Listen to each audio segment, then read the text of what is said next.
আজ হাওড়া ডোমজুর কেন্দ্রে 16 নম্বর জাতীয় সড়কের ধারে তৃণমূল মহিলা কংগ্রেসের উদ্যোগে বসন্ত উৎসব পালিত হলো। অনুষ্ঠানে উপস্থিত ছিলেন কল্যাণ ব্যানার্জি, ডোমজুরের বিধায়ক কল্যাণ ঘোষ, জেলা পরিষদের কর্মাধ্যক্ষ তাপস মাইতি, তাপস আইন, সৌরভ চ্যাটার্জি সহ একাধিক তৃণমূল কর্মী। কল্যাণ ঘোষ বলেন, আগামীকাল দোল উৎসব, ধর্মীয় আচার অনুষ্ঠান দিয়ে উৎসবকে পালন করব। তার সাথে সাথে একে অপরের সাথে রঙে রাঙায়িত করে সমস্ত কিছু ভুলে নতুনভাবে আমরা বন্ধুত্বের সাথে মিলিত হয়ে বাংলাকে এগিয়ে নিয়ে যাব। পাশাপাশি আর কি বললেন শোনাবো।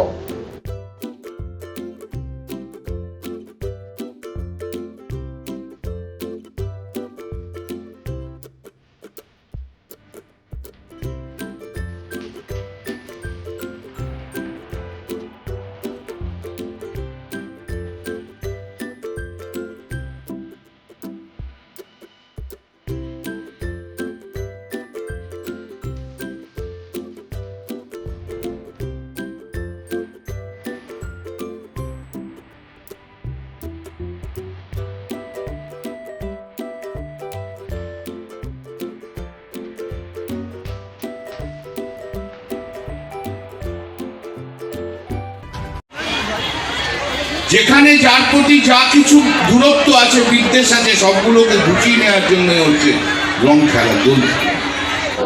তার আগে বসন্ত উৎসব করছে, কেমন লাগছে? বাঙালির 12 মাসে 13 পার্বণ। প্রত্যেকটা পার্বণকে বাঙালি তার আনন্দের রস নিংড়ে নেয়। যখন প্রকৃতিও তার কচি পাতা দিয়ে সারা পৃথিবীকে মুড়ে দিচ্ছে, তখন বাঙালির মনেও এই বসন্তের ছোঁয়া এসেছে। আগামীকাল দোল উৎসব, সেই দোল উৎসবে যেমন ধর্মীয় আচার অনুষ্ঠানের মধ্য দিয়ে আমরা পালন করব, তার সাথে সাথে একে অপরের সঙ্গে আবিরের রঙে রাঙায়িত করে সমস্ত বিবাদ ভুলে নতুনভাবে আমরা বন্ধুত্বের সাথে, মৈত্রতার সাথে সহাবস্থান করে আমার বাংলাকে এগিয়ে নিয়ে যাব। আমার বাংলা সম্প্রীতির বাংলা। এখানে হিন্দু, মুসলমান, শিখ, খ্রিস্টান, পার্সি, ইসাই প্রত্যেকে একসঙ্গে কাঁধে কাঁধ মিলিয়ে আমরা জীবন জীবিকা নির্বাহ করি। আমাদের নেত্রী মমতা বন্দ্যোপাধ্যায়ের একটাই বার্তা, ধর্ম যার যার, উৎসব সবার। সেই উৎসবে আমরা সকলে সামিল হই।